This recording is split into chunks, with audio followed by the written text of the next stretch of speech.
Full figure ye avuddeyo ne yeebaza Mama Phina okuloga omusango gwa Allen Skin ate nga bo abasanyuka TV munnange babagobye okukwata amawulire ga Allen Skin ga ava mu kooti. Munnange ngenda kuba bibawa mu bujjuvu awo maaso naye nga tanaba subscribinga mukwano nkusaba sooka subscribinge waneeno ku Meran K News, liking eno video, sharing, commenting, atekako notification bell ako akadde wenteekayo video obeerenga togisubwa. Ba returning subscribers bagala nnyo akensuso kyemukola kyakabi nnyo baddiya era mbasaba temujjangu okwo bamikwano munnange nga tutandikiddekoko eno mujjukire olunaku olwaleero omuyimbi amanyiddwako nga Allen Skin lwatwaliddwa mu kooti era munnange bivuddeyo bamuwadde beyiro ateereddwa.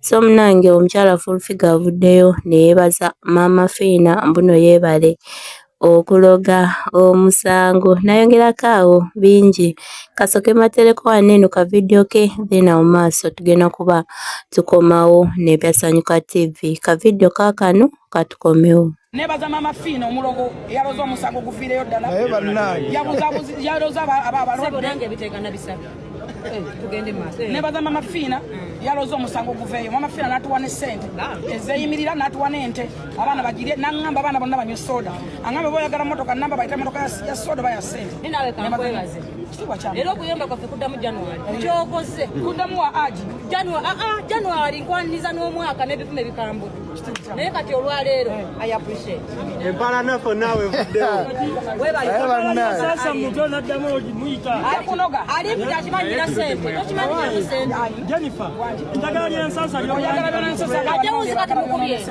tujja kwegatta tetunakola andi temutumanyi lwana nnyo tubeegata tukolagana mulwane muteekewo embeera naye singa tuddiŋŋana bwe tuti mitawana mingi musajja kubeera ku mukeke nolwekyo agenda nakuokyayo njamu okyayo no problem neyanza kitiibwa kya Mukama. Ekiwandiiko kye watadde ku mikukujjo ogamba nawe olina gw'oyagala okusiba. Njagala kutegeeza bannayuganda munnange byebyo Mama Phina nga bamwebaza olw'omulimu omunene ennyo gwe yakoze naye nga tuzeekoko eno ku sayidi ya Sanyuka TV munnange abasanyuka TV babagobye wali eri ku kooti nga tebaagala babeere nga bakwata amawulire ga Allen Skin gaziddwayo mu kooti. Munnange mukimanyika nti Allen Skin kuva dda mabega ye ne Sanyuka TV munnange tebakwatagana so ne bafanga omusajja munnange we baalabye owa Sanyuka TV eyabadde azze okwata amawulire munnange ne bamugoba era yasabye n'obuyambi bwa poliisi emuyambe emukuume nga bafanga soldiers munnange batabuse. TVs endala tebazibaddeko na buzibu bwonna aba bloggers abalala naye Sanyuka TV yo munnange babadde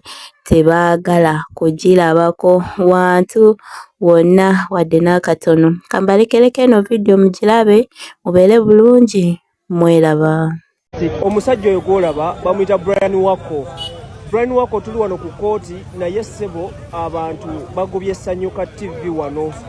Abantu beekyanze tebaagala Sanyuka TV batunuzaamu kamera zaabwe era ayagadde okusala awo bambi musajja watwadde wali eri abo boolaba baagala mugajambula ssebo.